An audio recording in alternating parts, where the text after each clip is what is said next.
सुनिए शुक्रवार व्रत कथा। मानिकपुर नगर में 3 दोस्त रहते थे। उनमें से एक काष्ठ, एक ब्राह्मण और एक वैश्य था। वे तीनों हमेशा साथ रहते थे। तीनों का विवाह हो चुका था।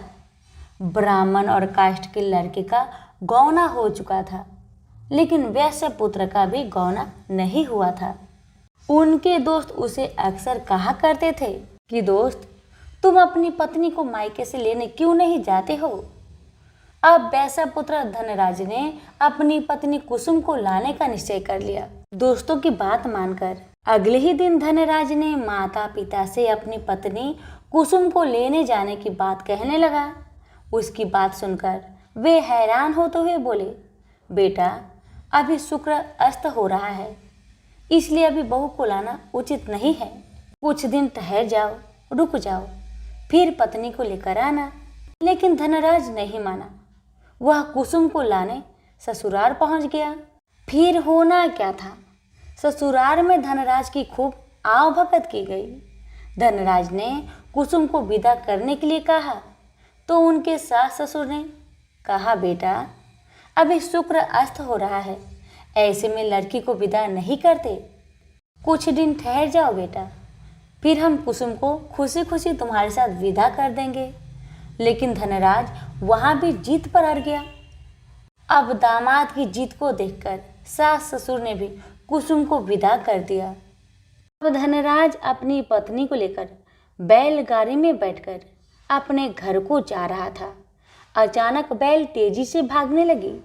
रास्ते में बड़े पत्थर से टकराने के कारण गाड़ी के पहिया टूट गया। फलस्वरूप कुसुम गिर गई, उसे काफी चोट आई। दोनों को आगे की यात्रा पैदल ही करनी पड़ी। सुनसान रास्ते से गुजरते हुए डाकुओं ने उन्हें लूट लिया। उनका सारा धन, आभूषण और वस्त्र छीन लिए। किसी तरह दोनों ने अपने जान बचाते हुए अपने घर को पहुंचे। अब जब घर पहुंच गए तो हुआ ये कि धनराज के बिस्तर पर सांप चढ़ गया और धनराज को डस लिया। सेठ जी ने बड़े बड़े चिकित्सक बुलवाए, मगर कोई भी चिकित्सक जहर उतारने में सफल नहीं हुआ। दूर दूर से सपेरे बुलाए गए, लेकिन कोई भी धनराज को बचा नहीं सका। धनराज की मृत्यु हो गई। उसी समय पंडितों ने सेठ जी को एक बात बताई कि आपके बेटे ने शुक्रास्त होने पर बहू को विदा करा लाने का भूल किया है। यदि आप शुक्रवार की पूजा अर्चना करें और बहू शुक्रवार का व्रत करे तथा कथा सुनकर प्रसाद ग्रहण करे तो शुक्र देवता की अनुकंपा से धनराज पुनः जीवित हो सकता है। सेठ जी ने पंडितों की बात मानकर अपने मृत बेटे और बहू को वापस उसके ससुराल भेज दिया। कुसुम ने अपने घर में पहुंचकर अपने माता पिता को सारी कहानी बताई तो माता पिता ने कहा, बेटा, तुम चिंता मत करो, तुम शुक्रवार का व्रत श्रद्धा भक्ति के साथ करो, तुम्हारा पति जरूर ठीक होगा, भगवान पर भरोसा रखो। कुसुम ने अपने पति के लिए शुक्रवार का व्रत और पूजा पाठ किया।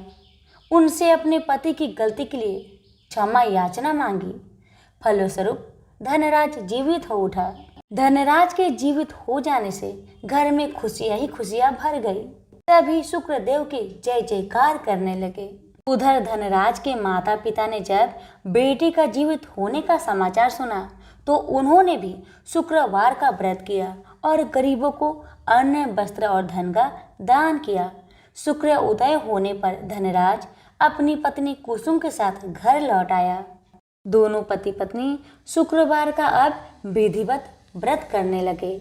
शुक्र भगवान की कृपा से उनके घर में धन्य धान्य की वर्षा होने लगी। उनके सभी कष्ट दूर होते चले गए। परिवार में सभी आनंद पूर्वक रहने लगे। जो भी भक्त श्रद्धा पूर्वक शुक्र देव की व्रत करते हैं, इनकी कथा का प्रेम पूर्वक श्रवण करते हैं, उनकी सभी कष्ट दूर हो जाती है और उनके घर में अन्न धन के भंडार भर जाते हैं। तो सभी प्रेम से बोलिए, शुक्र देव की जय। एक समय की बात है, काशी निवासी धनंजय की पत्नी का नाम सुलक्षणा था। उसे अन्य सब सुख प्राप्त थे, केवल निर्धनता ही उसके दुख का एकमात्र कारण था। यह दुख उसे हर समय सताता रहता था। एक दिन सुलक्षणा पति से बोली, स्वामी आप कुछ उद्यम करो तो काम चले, इस प्रकार कब तक काम चलेगा। सुलक्षणा की बात धनंजय के मन में बैठ गई और वह उसी दिन विश्वनाथ शंकर जी को प्रसन्न करने के लिए बैठ गया और कहने लगा, हे देवाधिदेव विश्वेश्वर, मुझे पूजा पाठ कुछ नहीं आता है, केवल आपके भरोसे बैठा हूँ। इतनी विनती करके वह 2-3 दिन भूखा प्यासा बैठा रहा। यह देखकर भगवान शंकर उसके कानों में अन्नपूर्णा अन्नपूर्णा अन्नपूर्णा इस प्रकार 3 बार कहा। यह कौन क्या कह गया, इसी सोच में धनंजय पड़ गया कि मंदिर से आते ब्राह्मणों को देखकर पूछने लगा, पंडित जी अन्नपूर्णा कौन है। ब्राह्मणों ने कहा, तू अन्न छोड़ बैठा है, सो तुझे अन्न की ही बात सूझती है, जा घर जाकर अन्न ग्रहण कर। धनंजय घर गया, स्त्री से सारी बात कही। वह बोली, नाथ चिंता मत करो, स्वयं शंकर जी ने आपको यह मंत्र दिया है, वे स्वयं ही खुलासा करेंगे, आप फिर जाकर उनकी आराधना करो। धनंजय फिर जैसा कि तैसा पूजा में बैठ गया। रात्रि में शंकर जी ने आज्ञा दी और कहा, तू पूर्व दिशा में चला जा। वह अन्नपूर्णा का नाम जपता जाता और रास्ते में फल खाता, झरनों का पानी पीता जाता। इस प्रकार कितने ही दिनों तक चलता गया। वहां उसे चांदी सी चमकती वन की शोभा देखने में आई, सुंदर सरोवर देखने में, या उसके किनारे कितनी ही अप्सराएं झुंड बनाए बैठी थी। एक कथा सुनती और सब मिलकर मां अन्नपूर्णा इस प्रकार बार बार कहती थी। यह अगहन मास की उजेली रात्रि थी और आज से ही व्रत का आरंभ था। जिस शब्द की खोज करने वहां निकला था वह उसे वहां सुनने को मिला। धनंजय ने उनके पास जाकर पूछा, हे देवियों, आप यह क्या करती हो। उन सब ने कहा, हम सब मां अन्नपूर्णा का व्रत करती हैं। धनंजय ने पूछा, व्रत पूजा करने से क्या होता है, यह किसी ने किया भी है, इसे कब किया जाए, कैसा व्रत है और कैसी विधि है, मुझसे भी विस्तार से बताओ। वे कहने लगे, इस व्रत को सब कोई कर सकते हैं। 21 दिन तक के लिए 21 गांठ का सूत लेना चाहिए। 21 दिन यदि ना बने तो एक दिन उपवास करे, यह भी ना बने तो केवल कथा सुनकर प्रसाद ले। निराहार रहकर कथा कहे, कथा सुनने वाला कोई ना मिले तो पीपल के पत्तों को रख सुपारी या घृत कुमारी वृक्ष को सामने कर, दीपक को साक्षी कर, सूर्य गाय तुलसी या महादेव को बिना कथा सुनाए मुख में दाना न डाले। यदि भूल से कुछ पड़ जाए तो एक दिवस फिर उपवास करे। व्रत के दिन क्रोध ना करे और झूठ ना बोले। धनंजय बोला, इस व्रत के करने से क्या होगा। वे कहने लगी, इसके करने से अंधों को नेत्र मिले, लुल्लू को हाथ मिले, निर्धन के घर धन आए, बाझीन को संतान मिले, मूर्ख को विद्या आए। जिस कामना से व्रत करे माँ उसकी इच्छा पूरी करती है। वह कहने लगा, बहिनों, मेरे पास भी धन नहीं है, विद्या नहीं है, कुछ भी तो नहीं है। मैं तो दुखिया ब्राह्मण हूँ, मुझे इस व्रत का सूत दोगी। हाँ भाई, तेरा कल्याण हो, हम तुम्हें अवश्य देंगे। ले इस व्रत का मंगल सूत्र ले। धनंजय ने व्रत किया, व्रत पूरा हुआ। तभी सरोवर में से 21 खंड की स्वर्ण सीरी हीरा मोती जरी हुई प्रकट हुई। धनंजय अन्नपूर्णा अन्नपूर्णा कहता जाता था। इस प्रकार कितनी ही सीढ़ियां उतर गया तो क्या देखता है कि करोड़ों सूर्य से प्रकाशमान अन्नपूर्णा का मंदिर है। उसके सामने स्वर्ण सिंहासन पर माता अन्नपूर्णा विराजमान है। सामने भिक्षा हेतु शंकर भगवान खड़े हैं। देवंगनाएं चवर डुलाती है। कितने ही हथियार बंधे पहरा देती हैं। धनंजय दौड़कर जगदम्बा के चरणों में गिर गया। देवी उसके मन का कलेश जान गई। धनंजय कहने लगा, माता आप तो अंतर्यामी हो, आपको अपनी दशा क्या बताओ। माता बोली, मेरा व्रत किया है, क्या संसार तेरा सत्कार करेगा। माता ने धनंजय की जिह्वा पर बीज मंत्र लिख दिया। अब तो उसके रोम रोम में विद्या प्रकट हो गई। इतने में क्या देखता है कि वह काशी विश्वनाथ के मंदिर में खड़ा है। माँ का वरदान ले धनंजय घर आया। सुलक्षणा से सब बात कही। माता जी की कृपा से उसके घर में संपत्ति उमड़ने लगी। छोटा सा घर बहुत बड़ा गिना जाने लगा। जैसे शहद के छत्ते में मक्खियाँ जमा होती है, उसी प्रकार अनेक सगे संबंधी आकर उसकी बड़ाई करने लगे। कहने लगे, इतना धन और इतना बड़ा घर, सुंदर संतान नहीं तो इस कमाई का कौन भोग करेगा। सुलक्षणा से संतान नहीं है, इसलिए तुम दूसरा विवाह करो। अनिच्छा होते हुए भी धनंजय को दूसरा विवाह करना पड़ा और सती सुलक्षणा को सौत का दुख उठाना पड़ा। इस प्रकार दिन बीतते गए। फिर अगहन मास आया। नए बंधन से बंधे पति से सुलक्षणा ने कहलाया कि हम व्रत के प्रभाव से सुखी हुए हैं, इस कारण यह व्रत छोड़ना नहीं चाहिए। यह माता जी का प्रताप है जो हम इतने संपन्न और सुखी हैं। सुलक्षणा की बात सुन धनंजय उसके यहाँ आया और व्रत में बैठ गया। नई बहू को इस व्रत की खबर नहीं थी। वह धनंजय के आने की राह देख रही थी। दिन बीतते गए और व्रत पूर्ण होने में 3 दिवस बाकी थे कि नई बहू को खबर पड़ी। उसके मन में ईर्ष्या की ज्वाला दहक रही थी। सुलक्षणा के घर आ पहुंची और उसने वहां भगदड़ मचा दी। वह धनंजय को अपने साथ ले गई। नए घर में धनंजय को थोड़ी देर के लिए निंद्रा ने आ दबाया। इसी समय नई बहू ने उसका व्रत का सूत तोड़कर आग में फेंक दिया। अब तो माता जी का कोप जाग गया। घर में अकस्मात आग लग गई। सब कुछ जलकर खाक हो गया। सुलक्षणा जान गई और पति को फिर अपने घर ले आई। नई बहू रूठकर पिता के घर जा बैठी। पति को परमेश्वर मानने वाली सुलक्षणा बोली, नाथ घबराना नहीं, माता जी की कृपा अलौकिक है। पुत्र कुपुत्र हो जाता है पर माता कुमाता नहीं होती। अब आप श्रद्धा और भक्ति से आराधना शुरू करो, वे जरूर हमारा कल्याण करेगी। धनंजय फिर माता के पीछे पड़ गया। फिर वही सरोवर सीढ़ी प्रकट हुई। उसमें माँ अन्नपूर्णा कहकर वह उतर गया। वहां जा माता जी के चरणों में रुदन करने लगा। माता प्रसन्न हो बोली, यह मेरी स्वर्ण की मूर्ति ले, उसकी पूजा करना, तू फिर सुखी हो जाएगा। जा, तुझे मेरा आशीर्वाद है।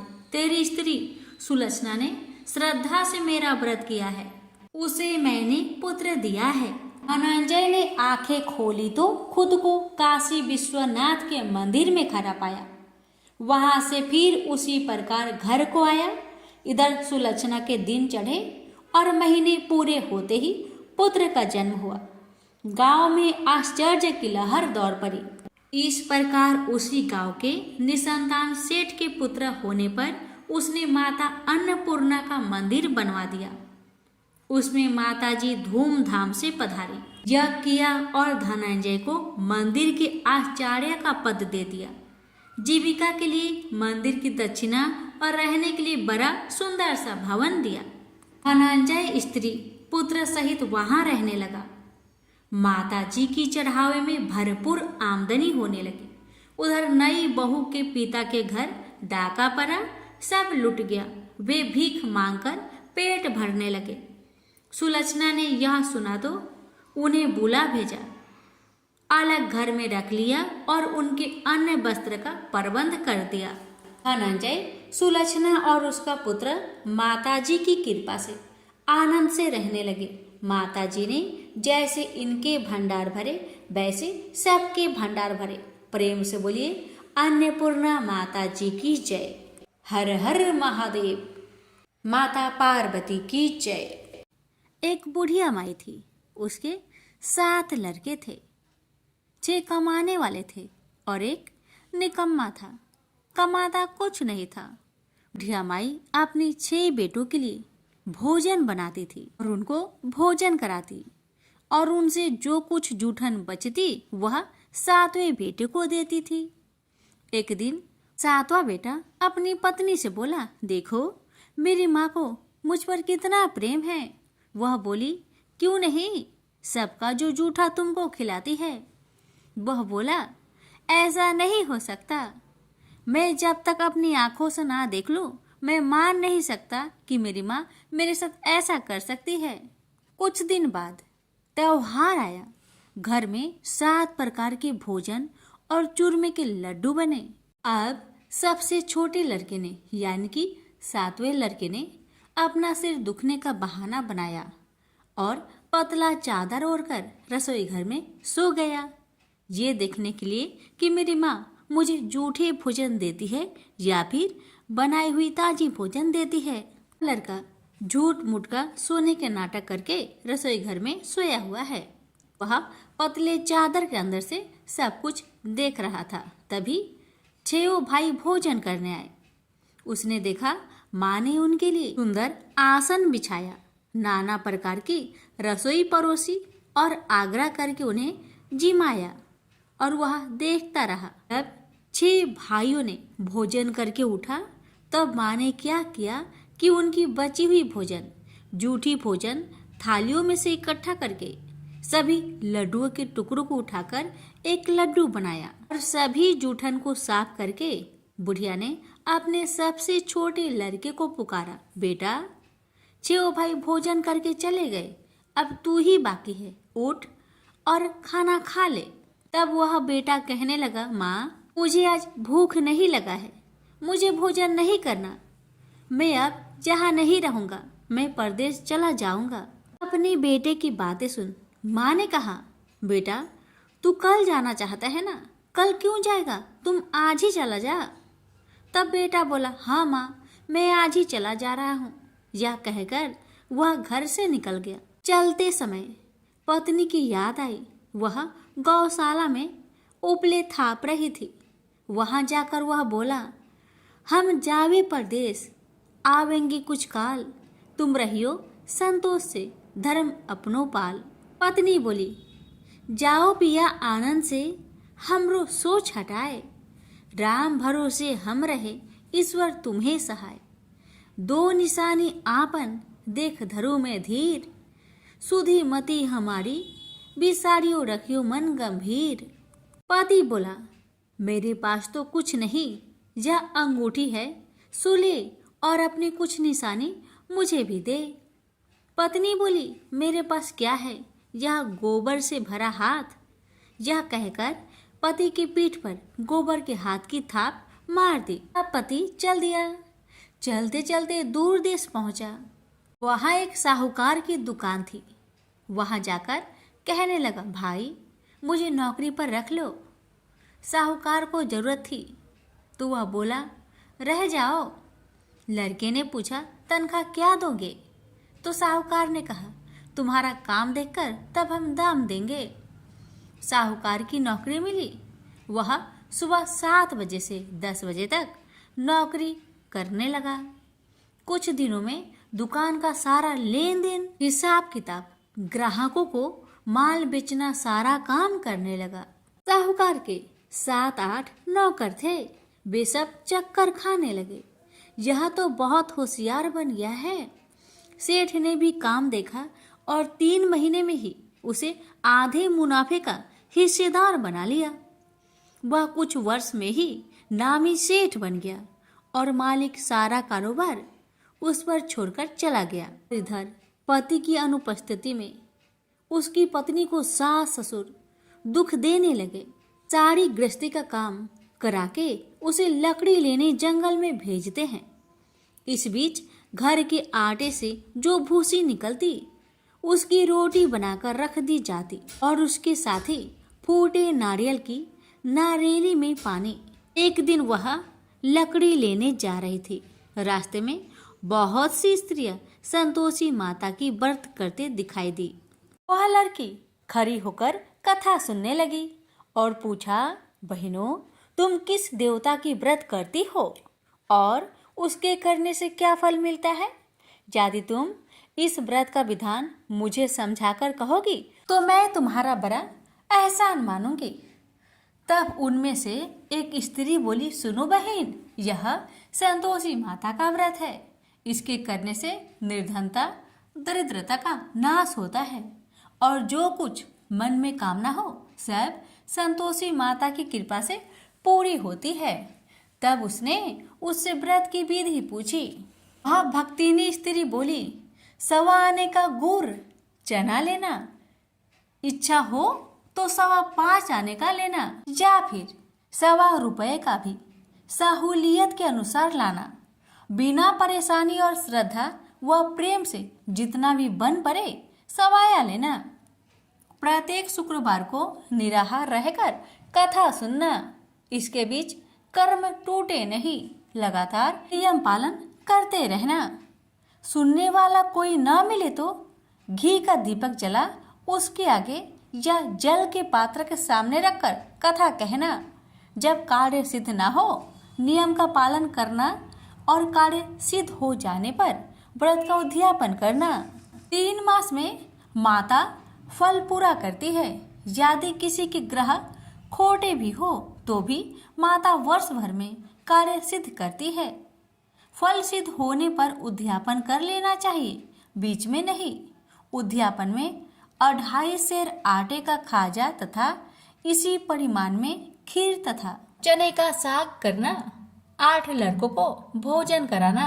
जहाँ तक मिले देवर जेठ भाई बंधु के हो, न मिले तो रिश्तेदारों और पास पड़ोसियों को बुलाना।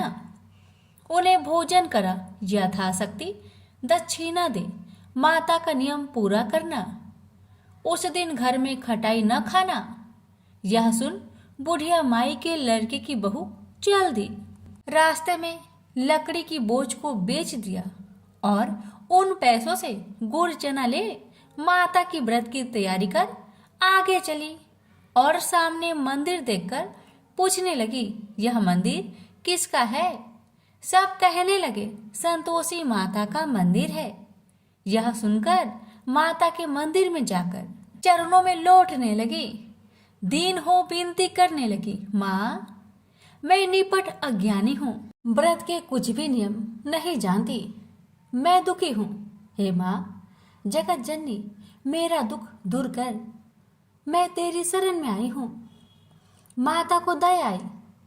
एक शुक्रवार बीता कि दूसरे को उसके पति का पत्र आया और तीसरे शुक्रवार को उसका भेजा हुआ पैसा आ पहुंचा। यह देख जेठ जेठानी मुंह सिडोकने लगी। लड़के ताने देने लगे। काकी के पास पत्र आने लगे, रुपया आने लगा। अब तो काकी की खातिर बढ़ेगी। बेचारी सरलता से कहती, भैया कागज आवे रुपया आवे, हम सब के लिए अच्छा है। ऐसा कहकर आंखों में आंसू भरकर संतोषी माता के मंदिर में आ मातेश्वरी के चरण में गिरकर रोने लगी। माँ, मैंने तुमसे पैसा कब मांगा है माँ? मुझे पैसे से क्या काम है माँ? मुझे तो अपने सुहाग से काम है। मैं तो अपनी स्वामी के दर्शन मांगती हूँ माँ। तब माता ने प्रसन्न होकर कहा, जा बेटी, तेरा स्वामी आएगा। यह सुनकर खुशी से बावली होकर घर जा पहुंची। अपना काम काज करने लगी। अब संतोषी माँ विचार करने लगी, इस भोली पुत्री को मैंने कह तो दिया कि तेरा पति आएगा, लेकिन कैसे? वह तो इसे सपने में भी याद नहीं करता। उसे याद दिलाने को मुझे ही जाना पड़ेगा। इस तरह माता जी उस बुढ़िया के बेटे के पास जा सपना में प्रकट हो कहने लगी, साहूकार के बेटे तुम सो रहा है या जागता है? वह कहने लगा, माता मैं सोता भी नहीं जागता भी नहीं, कहो क्या आज्ञा है? माता कहने लगी, तेरे घर बार कुछ है कि नहीं? वह बोला, मेरे पास सब कुछ है माँ, माँ बाप है, पत्नी है, क्या कमी है माँ? माँ बोली, भोले पुत्र तेरी पत्नी घोर कष्ट उठा रही है, तेरे माँ बाप उसे परेशान कर रहे हैं, वह तेरे लिए तरस रही है, तू उसकी सुधि ले। वह बोला, हाँ माता जी यह तो मालूम है, परंतु जाऊं तो कैसे? परदेश की बात है, लेन देन का कोई हिसाब नहीं है, कोई जाने का रास्ता भी नहीं आता, कैसे चला जाऊं?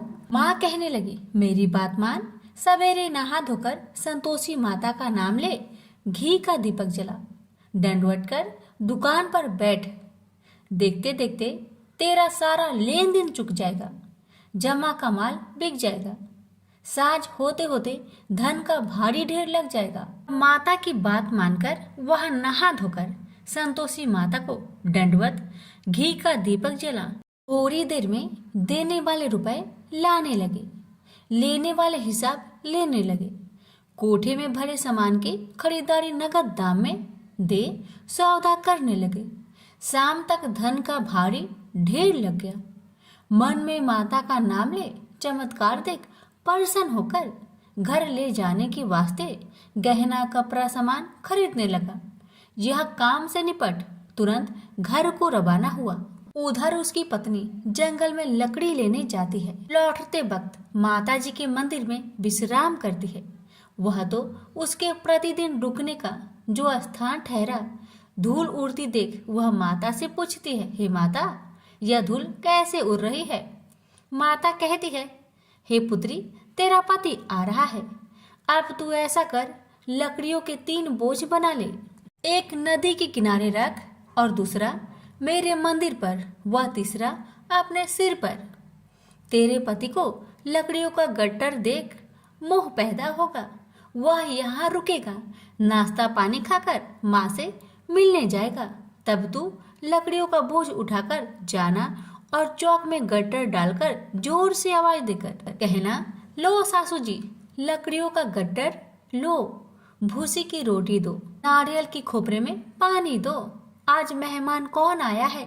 माता जी बहुत अच्छा कहकर वह प्रसन्न मन से लकड़ियों के 3 गट्टर बनाई, एक नदी के किनारे पर और एक माता जी के मंदिर पर रखा। इतने में मुसाफिर आ पहुंचा। सूखी लकड़ी देख उसकी इच्छा उत्पन्न हुई कि हम यहीं पर विश्राम करें और भोजन बनाकर खा पी कर गाँव जाए।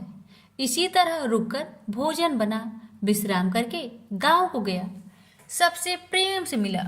उसी समय सिर पर लकड़ी का गट्टर लिए वह उतावली सी आती है, लकड़ियों का भारी बोझ आंगन में डालकर जोर से 3 आवाज देती है, लो सासू जी लकड़ियों का गट्टर लो, भूसी की रोटी दो, आज मेहमान कौन आया है? यह सुनकर उसकी सास बाहर आकर अपने दिए हुए कष्टों को भुलाने हेतु कहती है, बहू ऐसा क्यों कहती है? तेरा मालिक ही तो आया है, आ बैठ, मीठा भात खा, भोजन कर, कपड़े पहन, गहने पहन। उसकी आवाज सुन उसका पति बाहर आता है, अंगूठी देख व्याकुल हो जाता है और माँ से पूछता है, माँ यह कौन है? माँ ने कहा, बेटा यह तेरी पत्नी है, जब से तू गया है तब से सारे गांव में भटकती फिरती है, घर का कामकाज कुछ नहीं करती, 4 पहर आकर खा जाती है। वह बोला, ठीक है माँ, मैंने इसे भी देखा और तुम्हें भी, अब दूसरे घर की ताली दो, मैं उसमें रहूंगा। माँ बोली, ठीक है जैसी तेरी मर्जी। तब वह दूसरे मकान की 3री मंजिल का कमरा खोल सारा सामान जमाया। एक दिन में ही राजा के महल के जैसा ठाट बाट बन गया। अब क्या था, बहू सुख भोगने लगी। इतने में शुक्रवार आया। उसने पति से कहा, मुझे संतोषी माता का व्रत उद्यापन करना है। पति बोला, खुशी से कर लो। वह उद्यापन की तैयारी करने लगी। जेठानी के लड़कों को भोजन के लिए कहने गई। उन्होंने मंजूर किया, परंतु पीछे से जेठानी ने अपने बच्चों को सिखाया, देखो भोजन के समय खटाई मांगना, जिससे उसका उद्यापन पूरा ना हो। अब तो बच्चे जिमने आए, खीर खाना पेट भर के खाए, परंतु बाद में खाते ही कहने लगे, हमें खटाई दो, खीर खाना हमको नहीं भाता। देखकर आरुचि होती है। वह कहने लगी, भाई खटाई किसी को नहीं दी जाएगी, यह माँ संतोषी का प्रसाद है। लड़के उठ खड़े हुए, बोले, पैसे लाओ। भोली बहू कुछ जानती नहीं थी, वह उन बालकों को पैसे दे दिए। लड़के उसी समय हट करके इमली खटाई ले खाने लगे। यह देखकर बहू पर माताजी ने कोप किया। राजा के दूत उसके पति को पकड़कर ले गए। जेठ जेठानी मन माने वचन कहने लगे, लूट लूट कर धन इकट्ठा कर लाया है, अब सब मालूम पड़ जाएगा जब जेल की मार खाएगा। बहू से यह सहन नहीं हुआ। रोती हुई बहू माताजी के मंदिर गई, कहने लगी, हे माता, तुमने क्या किया? हंसाकर अब भक्तों को रुलाने लगी। माता बोली, बेटी तूने उद्यापन करके मेरा व्रत भंग किया है। वह कहने लगी, माता मैंने कुछ अपराध किया है क्या? मैंने तो भूल से लड़कों को पैसे दे दिए थे, मुझे क्षमा करो, मैं फिर तुम्हारा उद्यापन करूंगी। माँ बोली, अब भूल मत करना। अब कहती है, अब भूल नहीं होगी, अब बतलाओ वो कैसे आएंगे? माँ बोली, जा पुत्री, तेरा पति तुझे रास्ते में आता मिलेगा। वह निकली, राह में पति आता मिला। वही पूछी, कहाँ गए थे? वह कहने लगा, इतना धन जो जमाया है उसका टैक्स राजा ने मांगा था, वह भरने गया था।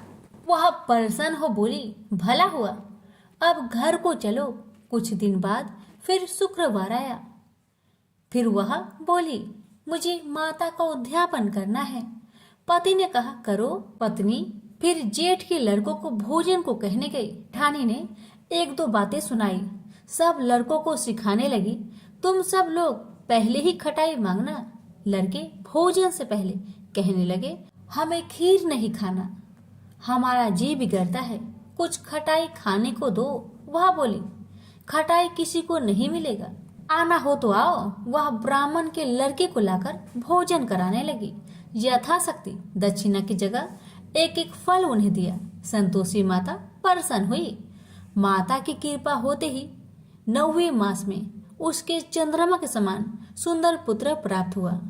पुत्र को पाकर प्रतिदिन माताजी के मंदिर में जाने लगी। माँ ने सोचा, यह रोज आती है, आज क्यों ना आए, इसके घर चलो। यह विचार कर माता ने भयानक रूप बनाया।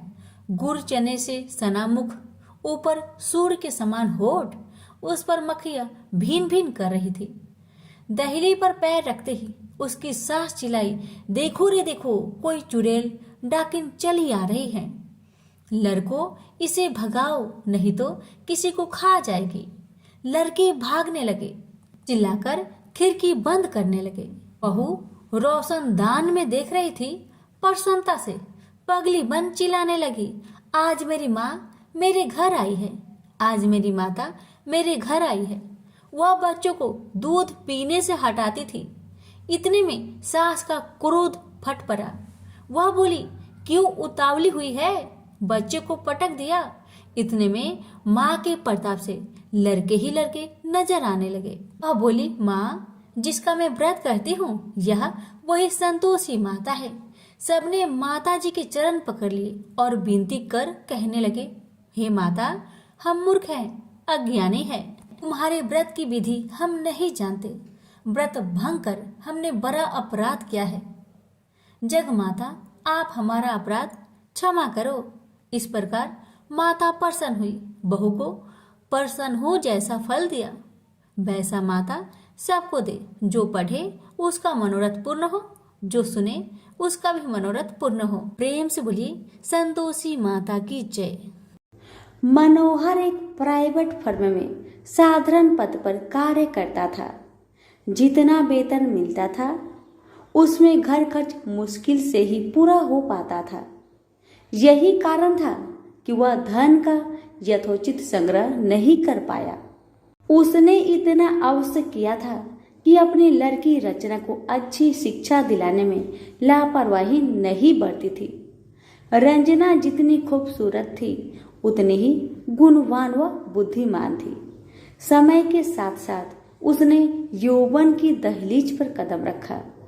एक दिन मनोहर की पत्नी माधवी ने कहा, सुनो जी, लड़की अब सयानी हो गई है, इसके बारे में कुछ सोचा है आपने? मनोहर ने कहा, तुम चिंता क्यों करती हो? भाग्यवान, हमारी बिटिया में क्या कमी है? वह सुंदर है, गुणवान है, बुद्धिमान है। इसका हाथ मांगने के लिए तो लड़के वाले की लाइन लग जाएगी, तुम देखती रहना। लेकिन माँ तो माँ ही होती है। उसे बदलते समय का अनुभव भी था। वह जानती थी कि दहेज की समस्या के दिन प्रतिदिन बढ़ती ही जा रही है और दहेज ना देने पर तरह तरह के घटने वाली दुर्घटनाओं से भी वह परिचित थी। समय का चक्र निर्वाध गति से चलता रहा। रंजना ने शिक्षा भी पूरी कर ली। उसने बीए प्रथम श्रेणी से पास करके घर में खुशियां ला दी थी। लेकिन माँ को तो बस एक ही चिंता थी, किसी भी तरह रचना के हाथ पीले हो जाए। पिछले कुछ दिनों में मनोहर को भी रंजना की शादी की चिंता सताने लगी थी और वह योग्य वर की तलाश में जुट गया था।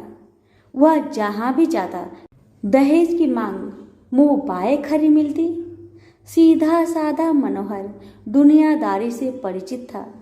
उसने तो यही सोचा था कि उसकी लड़की की शादी उसके गुण व रूप के कारण कहीं भी हो जाएगी। लेकिन जब वास्तविकता सामने आई तो वह भी हताश हो गया।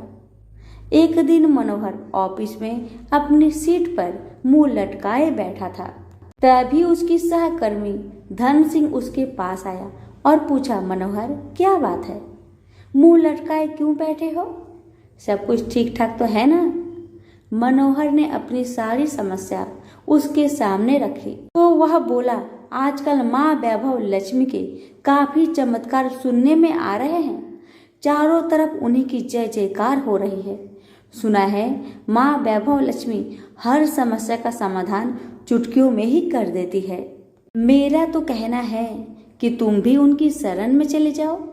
बिटिया के लिए योग वर खुद ब खुद तुम्हारे द्वार पर आ जाएगा। धन सिंह की बातों से मनोहर का विवेक जाग उठा और उसने पत्नी सहित माँ वैभव लक्ष्मी के 21 शुक्रवार तक व्रत रखने का संकल्प लिया। व्रत के दिन पति पत्नी माँ का ही गुणगान करते रहे और शाम को पूजन कर भोजन करते हैं। इस तरह जब 7वें शुक्रवार का व्रत था, उसी दिन उसकी फर्म का मालिक सेठ दीनदयाल उसके घर पहुंचा। उन्हें देखकर पहले तो मनोहर चौंका, फिर आओ भगत में जुट गया। सेठ दीनदयाल ने मनोहर से कहा, मनोहर बुरा न मानना, तो मैं एक बात कहूँ। मनोहर ने कहा, आप भी कैसी बातें करते हैं सेठ जी, आप तो बस आदेश करें। सेठ दीनदयाल ने कहा, तुम्हारी बेटी रचना मुझे और मेरे लड़के राजेश को बहुत पसंद है। मैं चाहता हूँ कि इन दोनों की शादी कर दी जाए। तुम्हें कोई आपत्ति हो तो मुझे कहो।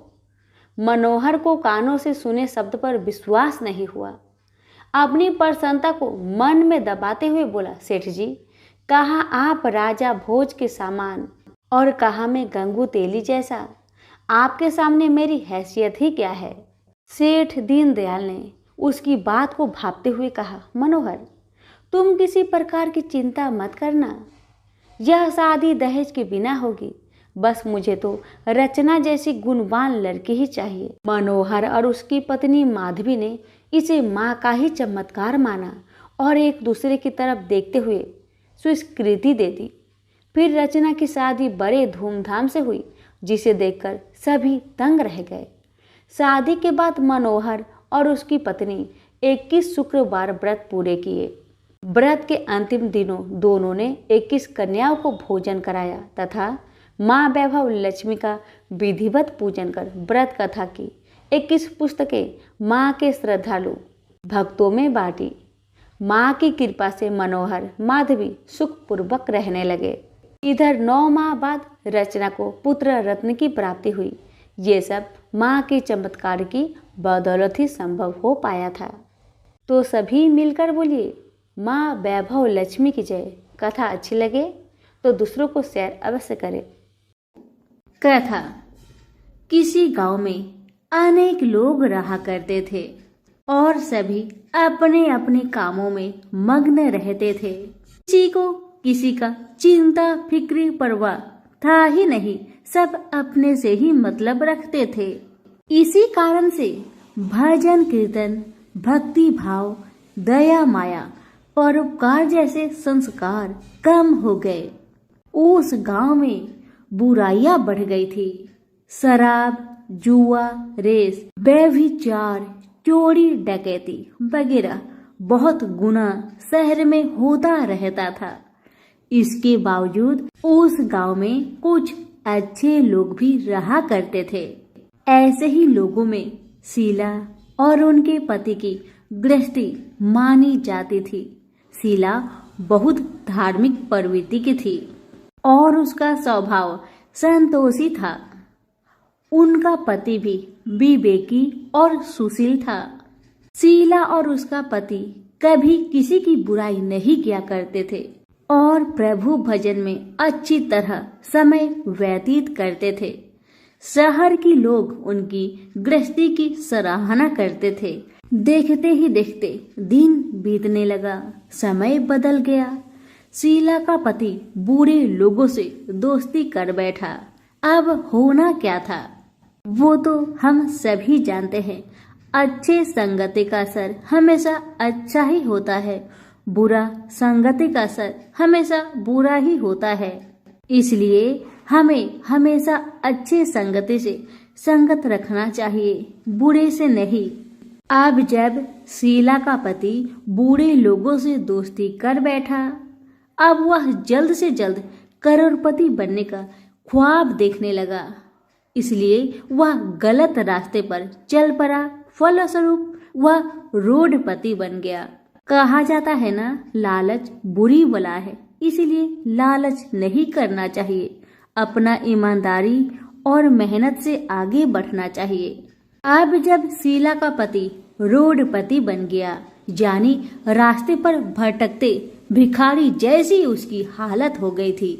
शराब, जुआ, रेस, चरस, गांजा वगैरह बुरी आदतों में शीला का पति भी फंस चुका था। दोस्तों के साथ उसे भी शराब की आदत बुरी तरह लग गई थी। इस प्रकार उसने अपना सब कुछ रेस जुए में गवा दिया। अब तो शीला अपने पति के बर्ताव से बहुत दुखी रहने लगी, किंतु उसे भगवान पर भरोसा था कि सब कुछ ठीक हो जाएगा। यही सोचकर वह अपने पति के बुरे बर्ताव को सहने लगी। शीला अपना अधिकांश समय प्रभु की भक्ति में बिताने लगी। अचानक एक दिन दोपहर को उनके द्वार पर किसी ने दस्तक दिया। शीला ने द्वार खोलकर देखा कि एक माजी खड़ी थी। उनके चेहरे पर अलौकिक तेज निखर रहा था। उनकी आंखों में से मानो अमृत की वर्षा हो रहा था। उनका भव्य चेहरा करुणा और प्यार से छलक रहा था। उनको देखते ही शीला के मन में अपार शांति छा गई। सारी चिंता मिट गई। शीला के रोम रोम में आनंद छा गया। शीला उस माजी को आदर के साथ अपने घर ले आई। दुख का बात यह था कि शीला के घर में बैठाने के लिए कुछ भी नहीं था कि माजी को किस पर बैठाया जाए। बेचारी यह सोच विचार के उसने एक सकुचाकर एक फटी हुई चादर पर उनको बिठाया और शीला ने कहा, माजी, मेरे घर में और कुछ भी नहीं है जो मैं आपको बैठा सकूं, इसलिए माँ मुझे माफ करना, मैं आपको फटी हुई चादर पर बैठा रही हूँ। माँ तो शीला की बातों से मंद मंद मुस्कुरा रही थी। माँ तो शीला की हर कहानी को जानती थी कि उसका पति उसके साथ कैसा व्यवहार कर रहा है। बेचारी कितने दुख में है। शीला के बातें सुन माँ जी प्रेम भरी शब्दों से बोली, शीला, क्यों मुझे तुमने पहचाना नहीं? हर शुक्रवार को लक्ष्मी जी के मंदिर में भजन कीर्तन के समय मैं ही तो वहाँ आती हूँ। इसके बावजूद शीला कुछ नहीं समझ पा रही थी। फिर माँ जी ने कहा, तुम बहुत दिनों से मंदिर नहीं आ रही हो, अतः मैंने सोचा चलो मैं ही देख लेती हूँ। माँ जी के अति प्रेम भरे शब्दों से शीला का हृदय पिघल गया। उसकी आंखों में आंसू आ गए और वह बिलख बिलख कर जोर जोर से रोने लगी। शीला को रोते देखकर माँ जी ने कहा, बेटी, सुख और दुख तो धूप और छांव जैसे होते हैं। धैर्य रखो बेटी, धैर्य रखो। और तुझे क्या परेशानी है, मुझे सारी परेशानी बता दे। माँ जी के व्यवहार से शीला को काफी संबल मिला और सुख की आस में उसने माँ जी को अपनी सारी दुख की कहानी सुना दी। कहानी सुनकर माँ जी ने कहा, कर्म की गति न्यारी होती है। हर इंसान को अपने कर्म भुगतने ही पड़ते हैं। इसलिए बेटी, तू चिंता मत कर, अब तू कर्म भुगत चुकी है। अब तुम्हारे सुख के दिन अवश्य आएगी।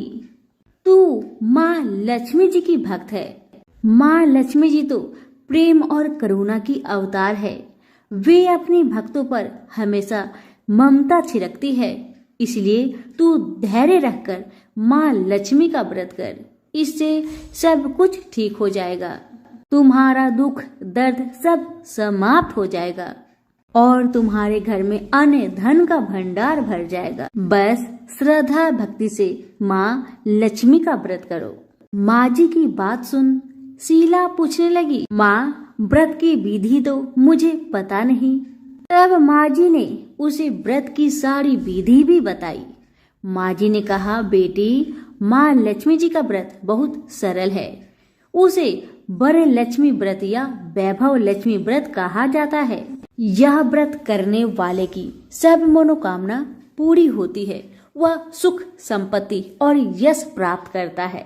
शीला यह सब सुनकर आनंदित हो उठी। शीला ने संकल्प करके आंखें खोली तो सामने कोई नहीं था। वह विस्मित हो गई कि माँ जी कहाँ गई? अभी तो माँ जी मेरे सामने खड़ी थी। शीला को तत्काल यह समझने में देर नहीं लगी कि माँ जी कोई और नहीं, साक्षात माँ लक्ष्मी ही थी। दूसरे दिन शुक्रवार था। सवेरे स्नान करके स्वच्छ कपड़े पहनकर शीला ने माँ जी द्वारा बताई विधि से पूरे मन से श्रद्धा भक्ति से व्रत किया और आखिर में प्रसाद वितरण हुआ। यह प्रसाद पहले पति को खिलाया। प्रसाद खाते ही पति के स्वभाव में फर्क पड़ गया। माँ लक्ष्मी की कृपा से उसका पति जिस दिन प्रसाद खाया उस दिन अपनी पत्नी को मारा पीटा नहीं, सताया भी नहीं। शीला को बहुत अच्छा लगा। शीला के मन में तो अब पहले से भी ज्यादा वैभव लक्ष्मी व्रत के लिए श्रद्धा बढ़ गई। शीला ने पूर्ण श्रद्धा भक्ति के साथ 21 शुक्रवार तक वैभव लक्ष्मी व्रत किया। 21वें शुक्रवार को माँ जी के कहे मुताबिक उद्धापन विधि करके 7 स्त्रियों को वैभव लक्ष्मी व्रत की 7 पुस्तक उपहार में दी। फिर माता जी के धन लक्ष्मी स्वरूप की छवि को बंधन करके भाव से मन ही मन प्रार्थना करने लगी, हे माँ धन लक्ष्मी, मैंने आपका वैभव लक्ष्मी व्रत करने की मन्नत मानी थी। वह व्रत आज पूर्ण किया है। हे माँ, मेरी हर विपत्ति को दूर करो, हमारा सबका कल्याण करो। जिसे संतान ना हो माँ, उसे संतान देना। सौभाग्यवती स्त्री का सौभाग्य को माँ अखंड रखना। कुंवारी लड़कियों को मन भावन पति देना। जो आपका यह चमत्कारी वैभव लक्ष्मी व्रत करे, उनकी सब विपत्ति को दूर करना, सभी को सुखी रखना। हे माँ, आपकी महिमा अपार है। ऐसा बोलकर लक्ष्मी जी के धन लक्ष्मी स्वरूप की छवि को प्रणाम किया। व्रत के प्रभाव से शीला का पति अच्छा इंसान बन गया और अब शीला का पति मेहनत करके व्यवसाय करने लगा। उसने तुरंत शीला की गिरवी रखे गहने छुड़ा लिए। घर में धन की बाढ़ सी आ गई। घर में पहले जैसी सुख शांति छा गई। वैभव लक्ष्मी व्रत का प्रभाव देखकर मोहल्ले की दूसरी स्त्रियां भी विधि पूर्वक वैभव लक्ष्मी व्रत करने लगी। सभी प्रेम से बोले, वैभव लक्ष्मी माता की जय हो। आइए अब जानते हैं वैभव लक्ष्मी व्रत का उद्यापन विधि। 7, 11 या 21 जितने भी शुक्रवार की मन्नत मांगी हो उतने शुक्रवार तक यह व्रत पूरी श्रद्धा तथा भावना के साथ करना चाहिए। आखिरी शुक्रवार को इसका शास्त्रीय विधि के अनुसार उद्यापन करना चाहिए। आखिरी शुक्रवार को प्रसाद के लिए खीर बनानी चाहिए। जिस प्रकार हर शुक्रवार को हम पूजन करते हैं वैसे ही करना चाहिए। पूजन के बाद माँ के सामने एक श्रीफल फोड़े, फिर कम से कम 7 कुंवारी कन्या या सौभाग्यशाली स्त्रियों को कुमकुम का तिलक लगाकर माँ वैभव लक्ष्मी व्रत कथा की किताब की एक प्रति उपहार में देनी चाहिए और सबको खीर का प्रसाद देना चाहिए। इसके बाद माँ लक्ष्मी जी को श्रद्धा सहित प्रणाम करना चाहिए। फिर माता जी के धन लक्ष्मी स्वरूप की छवि को वंदन करके भाव से मन ही मन प्रार्थना करें, हे माँ धन लक्ष्मी, मैंने आपका वैभव लक्ष्मी व्रत करने की मन्नत मानी थी। यह व्रत आज पूर्ण किया है। हे माँ, हमारी मनोकामना पूर्ण करे, हमारी हर विपत्ति को दूर करे, हम सबका कल्याण करे। जिसे संतान ना हो उसे संतान देना, सौभाग्यवती स्त्री का सौभाग्य अखंड रखना, कुंवारी लड़की को मन भावन पति देना। जो आपका यह चमत्कारी वैभव लक्ष्मी व्रत करे उनकी सब विपत्ति दूर करना, सभी को सुखी करना। हे माँ, आपकी महिमा अपार है, आपकी जय हो। ऐसा बोलकर लक्ष्मी के धन लक्ष्मी स्वरूप की छवि को प्रणाम करें। सभी प्रेम से बोलिए, वैभव लक्ष्मी माता की जय हो।